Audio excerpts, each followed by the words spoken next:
Bugungi videomizda 2026 yilgi Chevrolet Cobalt haqida batafsil gaplashamiz. Ushbu model O'zbekiston bozorida yillar davomida o'z o'rnini saqlab kelmoqda va 2026 talqini bilan yanada zamonaviy ko'rinish hamda qulayliklarni taklif etadi.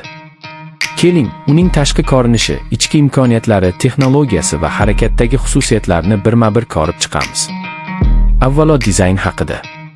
2026 talqinida old qism yanada jiddiy va zamonaviy ko'rinishga ega. Panjara chiziqlari aniq va silliq ishlangan, faralar esa ingichka va cho'zilgan shaklda bo'lib, umumiy obrazga sportcha ruh bag'ishlaydi. Kunduzgi yoritgichlar modeli yanada zamonaviy ko'rsatadi. Yon tomondan qaraganda esa soddalik va uyg'unlik seziladi. Keskin bo'lmagan chiziqlar, muvozanatli nisbat va kundalik foydalanish uchun mos o'lchamlar. Orqa qismda esa yangi shakldagi chiroqlar va ixcham bamper dizayni mavjud. Umuman olganda, tashqi ko'rinish yoshlar uchun ham, oilaviy foydalanuvchilar uchun ham mos keladi. Endi ichki makon haqida to'xtalsak. Salon keng va qulay. Old panel sodda, ammo zamonaviy uslubda ishlab chiqilgan. Markaziy displey haydovchi va yo'lovchilar uchun qulay joylashtirilgan. Rul boshqaruvi ergonomik bo'lib, qo'lda ushlash uchun juda qulay.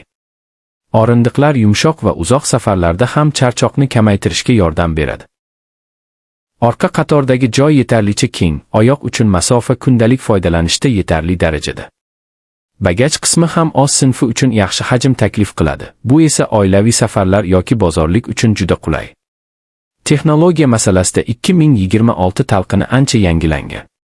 Sensorli multimedia tizimi mavjud bo'lib, u smartfon bilan ulanish imkonini beradi. Bluetooth, Sport va ba'zi komplektatsiyalarda simsiz ulanish funksiyasi ham bor.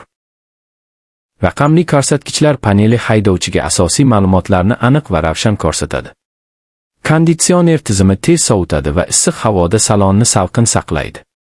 Ba'zi versiyalarda orqa kamera va parkovka datchiklari ham mavjud bo'lib, tor joylarda